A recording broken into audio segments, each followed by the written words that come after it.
Abay, mamimiss ko to.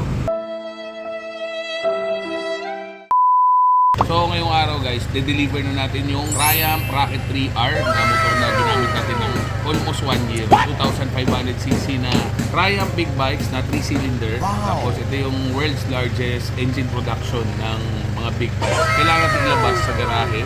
So dahil nakasiksik siya sa loob, kailangan natin maglabas ng mga dalawang motor bago natin siya mailabas. Tapos isa ang naging deal ng kausap ko yung buyer, nag-down na siya, 20,000. Pero gusto niya, dalhin namin sa Triumph Philippines para ma-check niya yung history background, saka yung service records, kung tamper yung odometer. So yun lang yung gusto niya. So sige, wala namang problema.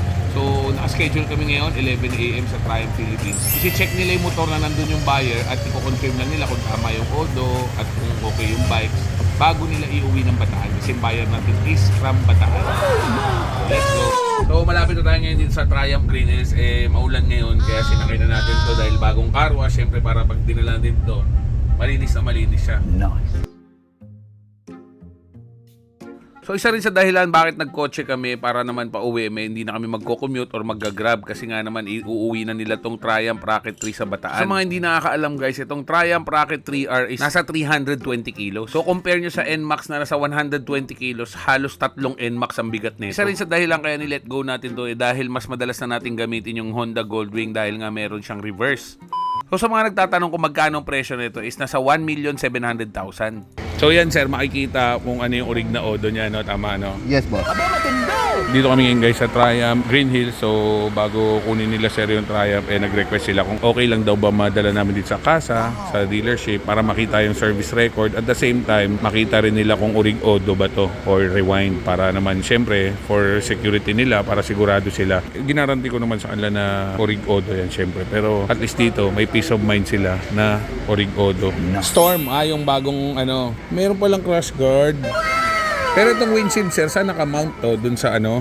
Dito rin yung may aluminum na part na yon. Wow naman! Lahat gumawa niya. Ganda naman pala pag may windshield. May ilaw na. Pinibang na. Cardinali. No. Pwede ko tanggalin sir yung cover? Oo nga no, kapareho ng kulay. Ito Rocket 3 to sir. Ayan, no? Palit sila ng upuan na may sandalan yung driver, may sandalan yung... Order sir sa Corvette. So US siya. Kasi ito sir, may windshield siya. Sabi ko, paano kung asawa ko mataba?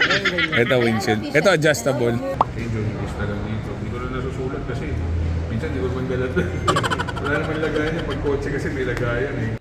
So sa mga hindi nakakaalam, itong model na to is 2021 model na Rocket 3R. 2,500cc na 3-cylinder. Naka-Zard exhaust na worth 150,000. Naka-quick shifter na worth 30,000. So nasa almost 1.9 million ng total ng motor na to. Sigurado marami magtatanong kung magkano natin nabenta to. Nabenta lang natin to guys ng 1,050,000. So napakaswerte nung nakabili nito guys. So halos 900,000 ang natipid nila dito guys. At ang tinakbo lang natin dito is nasa 4,000 kilometers lang. So sigurado marami magtatanong kung nasa magkano kaya ang gas consumption nito. So pag puro expressway, umaabot tayo dito ng 18 km per liter. Siyempre, pag city driving at puro traffic, umaabot lang tayo ng 15 km per liter.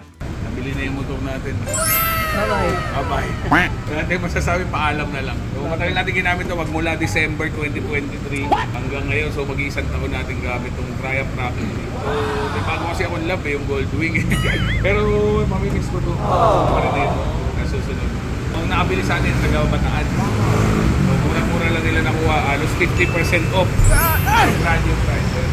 Hazard, ang shifter. Siyempre, sobrang kinis. Wow! Right. Sir, picture na tayo. Wow naman! Wow!